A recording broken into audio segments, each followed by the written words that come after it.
Hello and welcome back to Exeter City, where the games since we last met went exactly as I expected them to. The transfer window, however, not so much. I'll get you caught up. Someone who was already confirmed on his way out last time we met was Benito Rowan, but that has gone through now. I am annoyed at him a little bit because he asked for 2 wage rises in the space of 3 months. Obviously, I declined them both because he'd only been here a year and he had 2 years left on his contract and he'd have been 32 at the end of it all. I'm annoyed that he's taken a pay cut to go there and then he scored goals for them. Because we need goals at the moment, and he wouldn't have given us them even if he had because he was annoyed. He's on less money there, and is scoring. Oh well.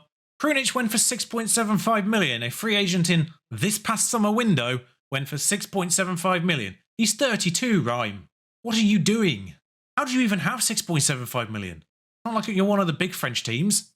Well, he's putting a good performance for them, so I can't be too mad at them. But 6.75 million for a 32-year-old who is just very well rounded at being average. But he was injured quite early on in the season for not that long, about 2 to 3 weeks I think it was, and then was on returning to fitness for about 6 weeks. He spent forever on the other side of that injury with that orange returning to fitness tag, or yellow returning to fitness tag, whatever colour it is, you know the one I mean. And the majority of the time it said good for 45 minutes. Either the game's broken or he's broken, I don't know which. Also for 6.75 million, Cedric Exeter went to Lugano in Switzerland. Back to his home country, his price tag is baffling there. It was worth at most 5 million to us on his price tag range, so the fact we got 6.75 was remarkable. A player that we moneyballed effectively because he had a fantastic season at Sunderland statistic-wise. We moneyballed him for 2.5 million and he was terrible. So I'm never moneyballing ever again. And Josh Key left permanently in this window. He was leaving at the end of the season for free, so the fact we got some money was better than nothing, basically. He was third choice and wasn't featuring at all. It's a shame. I'd have loved him to have that little bit more potential ability for him to have grown into. I would love him to have been a squad player forever, but just not at the Premier League level, unfortunately, even as a backup. Aribe was a person who was already joining us on January the 1st before I sold Rwarman, which is part of the reason why I was happy to do that, because I knew there was someone coming in. He came in with a price tag of 60 plus million, maybe 70 million on a good day. He has a release fee of 79, which was a minor indication that he might have been good when I was signing him. Usually is. So I've set his price tag as 77, just so people bid under it, because they will do.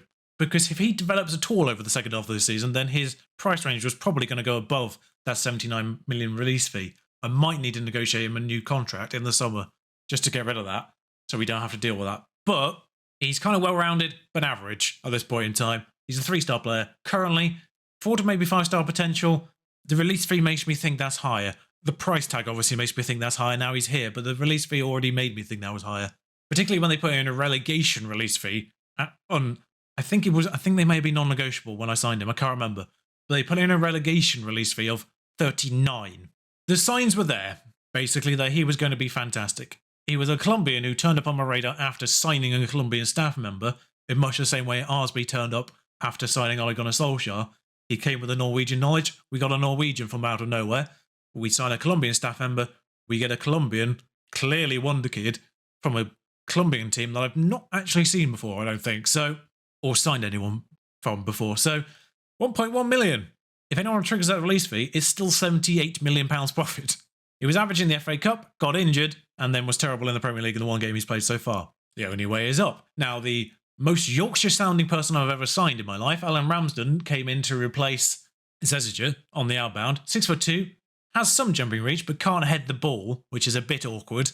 Tackling is okay. Tackling is okay, but we know the tackling attribute is worthless in this year's game, so irrelevant. And marking is okay. Mentals are pretty good, though, for a 18-year-old, but he is English. The fact his potential ability isn't 5-star does concern me, but even so, if he's even 3.5-star maximum, then he'll end up being a good squad player. He's only on a fringe contract now, so 2 strong feet, 1 very strong foot. Means he can probably play on either side of that defence centre. He's popped up as a right back on this graph. Please, Sports Interactive, fix that nonsense. The only position he is fully natural in is centre back, and that is where he will play. For 3.5 million from Birmingham to replace a 6.75 million non-English player, outbound, no brainer really. He was the player that I mentioned in a recent video, the one that was playing in the lower league that I was keeping an eye on. That was him. So with Exeter going, I figured, might as well. And then also English is Sean Longstaff, who comes in to replace Krunic, basically. The squad was worried about squad depth after I sold a couple of players in January. They literally came to me with a team meeting saying, we're worried about squad depth. I do understand their concern, but I have a feeling that's triggered because there was only 13 players above the age of 21 that were registered at that point in time. Alfred Gomez, the goalkeeper, has also gone on loan to Stoke for half his wages, so that's good money. But yeah, there were only 13 players registered, which might be why the squad came to me. That might be a bit of a bug, because of course there's still about 25 players in my squad, just 13 of them had to be registered. But since we last met, the fixtures haven't gone fantastically well. Newcastle predicted Europe, they're not getting Europe, I don't know why. They just missed out last year and they're mid-table this year as well, so underperforming now on Newcastle. We lost to Man United at home, Chelsea at home, they're expected because their home games against the top six, and we can't beat the top six, and we can't really do home games either, unless it's Bournemouth apparently. We drew with Arsenal at home, which is a fantastic point. They're second. That's probably the best home result of the season. They're second in the table, and we drew with them. Everton scored an outside-the-box goal to beat us 1-0, which, considering when they beat us at home, that goal came from a goal-mouth scramble. Everton are the team I hate the most right now just because of that, because they effectively scored two incredibly lucky goals. Or two out-of-nowhere goals, basically. If you played those particular moments 100 times, those goals won't have gone in most of the time. So I do feel a little bit aggrieved with the fact that we've lost to Everton twice this season. We kind of deserve to lose to West Ham because Pablo Fornals kept making the same run all game, and no one ever did anything different to stop it. We kind of deserve to lose that one. Chelsea's first goal was a penalty, and then Lukaku scored late on. And even the goal that we conceded against Manchester United was an outside-the-box goal as well. So we've been incredibly lucky in the goals. We've been incredibly unlucky in the goals that we have conceded. But we've not conceded that many. We've only scored 18 goals, but we've only conceded 30, which is less than Manchester City have conceded.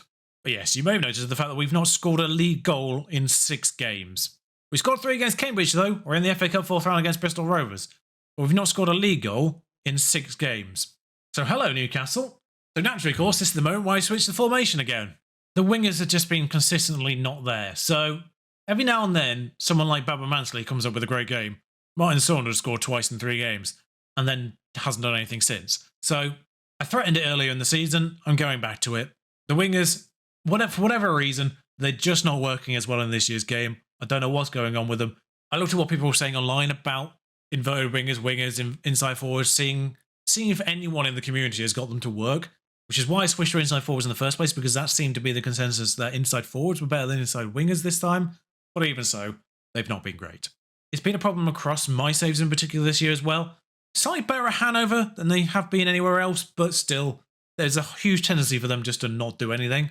And from what I can tell, it seems to be the way that they're coded to dribble, in the sense that they're not making runs. They should be, or something like that. Either way, there appears to be a problem with that position in this year's game, which is why we're going back to this, where we effectively got 2 of those, but they're Mazzalas rather than wingers, and there's 2 strikers instead. So we're going back to this. It did actually work for me last year, and I don't really know why I abandoned it. I only abandoned it because I wanted to play something different, because I realised at that point that I'd accidentally made the formation that other people were doing.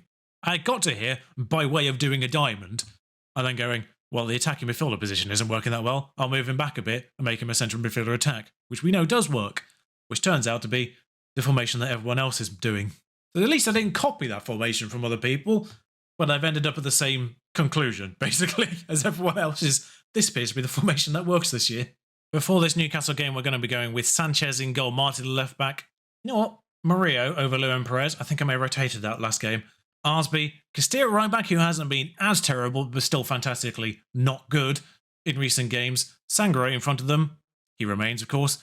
Mansley, Hesham and Markovic, the midfield, and Uribe and Johnson up front. We'll see how they can play off each other.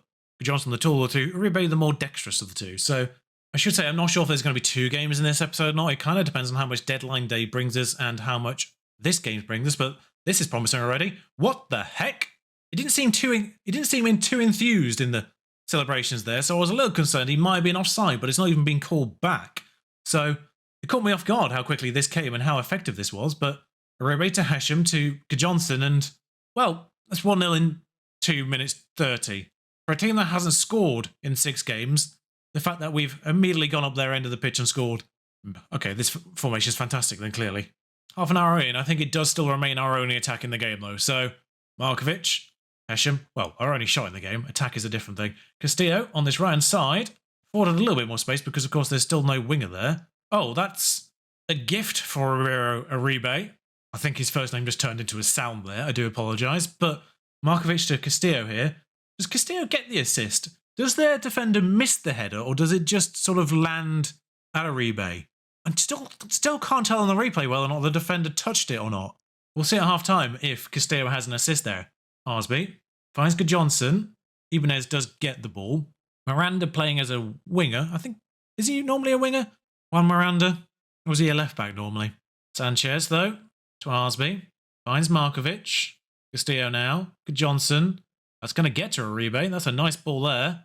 Back in Mr. Mansley. Sangre. Finds Uribe. Hesham. Oh, good God. I mean, we're 2-0 up. You can take a chance. They've got Darwin Núñez, by the way. I should say that. That's where he's ended up in this year's game. Or in this save, anyway. They've also got Eriksson and Souček. It's very confusing.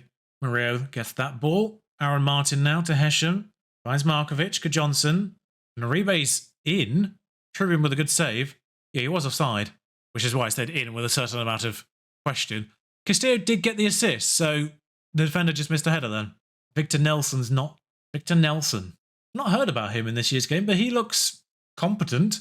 Would be probably 22 at the start of the game, maybe at Copenhagen. Or Galatasaray, one of the two. Yeah, he's good.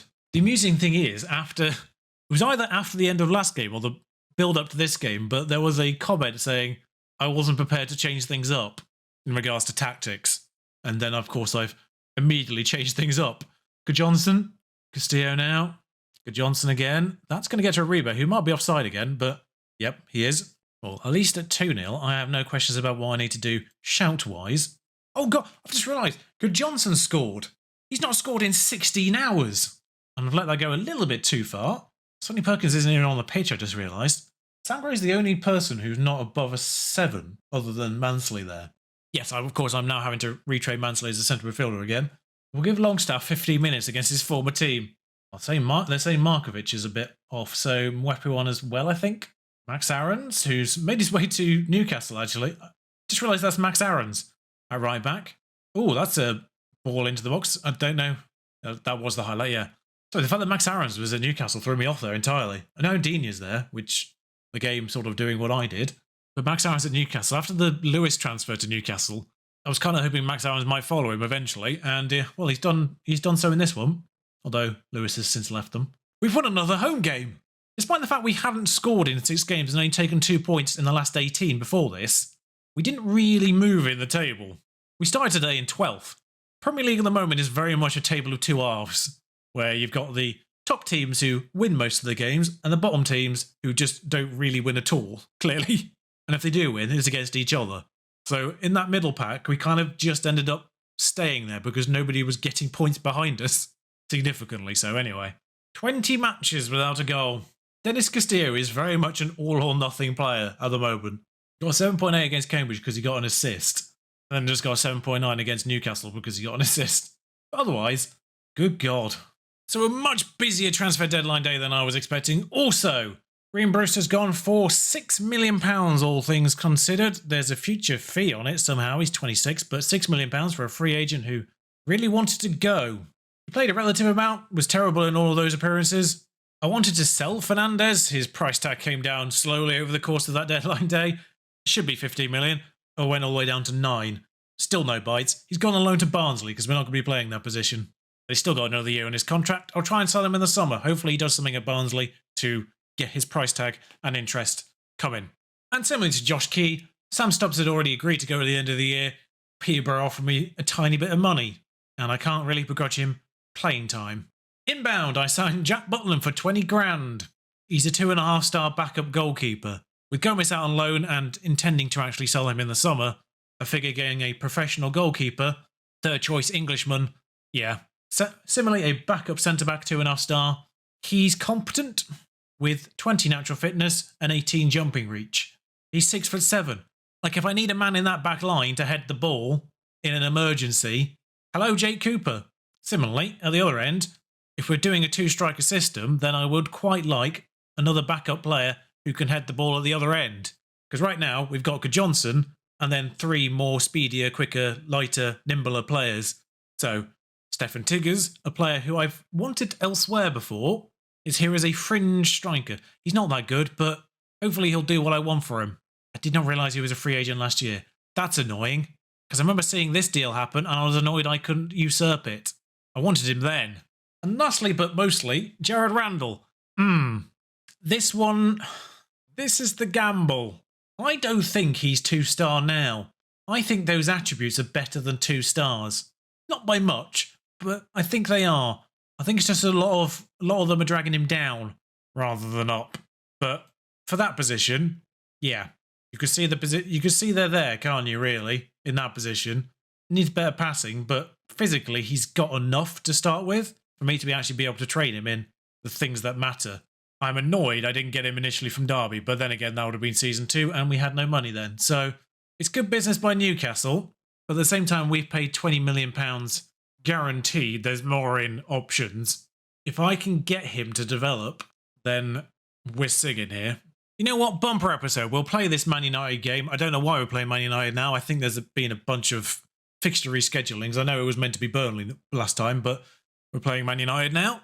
Because I kind of want to see how this team performs a little bit more. We've only played one game with this formation. I want to see how it goes on. I did realise Markovic and Mansley were on the wrong sides after that last match, so they've swapped over. Preferred feet now on the correct side. The good news is we are fit for this, which means we can go out with the same 11. A couple of new faces on the bench. Otherwise, oh, there's a kickoff highlight. That's not... I was hoping this was hopefully going to be a relatively quick game just so we can fit it in better, but... oh, that was a short pass that had me concerned as well. But if there's a kickoff highlight, that does concern me. This is going to be rammed with highlights. And we're going to be here all day. Particularly if they keep doing this. Well, that's unfortunate. So soon. You know what? We scored with the first shot in the last game. Maybe away from home there's still question marks on this. But they're just walking round us. It's embarrassing, really. Oh, Fernandez scores from outside the box. Why do we keep conceding from outside the box? Is what I want to know. I mean, I know Sanchez is inside the goal right now, but I think that's just where he stood up from. He was definitely outside the box when the shot happened. Yes, he was. A lot of bookings early on as well, particularly for forward players, which is interesting. But Castillo finds Mansley. We'll find Johnson. And he scored. He scored. I thought he was going to square it. Hasn't scored in 16 hours. And then beats the defender and bam. Does the one thing I've not really seen a lot of in this year's game, which is kicks it across the goalkeeper. And we're in it again, all of a sudden. But I suspect that elation is going to be immediately neutered by them scoring again here. Vardiol, Palhinha, Vardiol. Where are we going? Rashford, still in a United shirt in this game. Rumours of Spurs in real life. I don't know what's going on there, but Fernandez, Dalot. Oh, this is going to be a red card, isn't it? No? Okay. It's a good save from Sanchez, I think. I don't know what Markovic was doing there, actually, but I appreciate his defensive. Never mind. He came from nowhere. Where did he start that? Was I seeing things there, or did he just come from miles away to head that ball? He was on the edge of the box at the start of that highlight. Where's that option on attacking corners? Because all my players do is just stand around. None of them move on a corner. Oh, this is 4-1 because positioning. Good God. What is the positioning here of players? Just all over the pissing place. The worst part of that is Martin's supposed to be marking Sancho. I'd understand if he got dragged out of position for the player he's meant to be marking. The person he's meant to be marking was the person who had the shot. I'm happy with your performance. Keep it up. Assistant recommendation. We need words, assistant manager. We've got a corner. We don't actually have a person attacking from the edge of the box, but yes, no. Oh, for God's sake. I don't know why I bothered bringing this game because, of course it was going to be a nonsense game. Of course it was going to be a nonsense game. We haven't had one yet this year. Now, the weird thing is, it's been long established in this year's game that 4-3-2 is the thing to do when you're a man down. I'm not sure what the roles are meant to be in that situation, but ironically, I might just need to do this. I mean, Castillo's been shocking, probably because Rashford just walks past him every time. Oh, he's got the ball, and he's given it to a... Never mind, Arsby's giving it away instead. Just defer to that. I mean, Aaron with a great tackle there, just falls straight for them. Arsby's kicked it clear, has gone straight to them again. Football manager really doesn't know what to do with loose balls, does it? He's offside this time, thankfully, but can't give a 6.1 on the pitch. That's just embarrassing. I'm half tempted to put both big lumps up front as well. I'd say I'm half tempted. I've done it. Although he hasn't gone for that header. And now Rashford's in. Thankfully, he's decided to do something stupid with the ball instead. Although I'm now more tempted to make a third substitution and get rid of the third yellow card. Gerard Randall might have some minutes here. Oh no, Sonny Perkins, what am I doing? He's on the bench. Where's Diallo going? Probably in a position to get an assist. Or is it? Yep. As soon as he went to the corner of that, I knew that was going to be a penalty. As soon as he held onto that ball instead of giving it to anyone, I'm thinking, here's another bit of nonsense ready to come. Last week was on a 7 as well. We're 4-1 down and our central defender was on a 7. Of course, Fernandes scores the penalties because at least in FM he can't miss them. In a weird way, I'm kind of glad you saw this because I'd have been sat here after closing off this episode going, I wish you'd seen this, because every season there's a nonsense game. Johnson doesn't get on the end of that, that's a shame. Well, there's a large gap in between our two defenders there, and I have no idea what our goalkeeper... That's the problem in this year's game defensively, isn't it? Like, goalkeeper positioning when it comes to those situations is hilarious. It's not just my goalkeepers, it's across the board. They just stand effectively off the pitch. I don't know why they do it. It's so stupid. I mean, we've only conceded 1 goal since the sending off, so it's not like it's changed the game or anything. Why they got so many options out wide? Like, how does it keep finding them out there? What are our defenders doing to stop that? Sod all is the answer. Alsby finds Mansley. Remember when I thought we were back in it for a moment? Murillo. Milenkovic. Hannibal. That's 7. We were the underdogs out there and you gave it your best. Good effort, lads.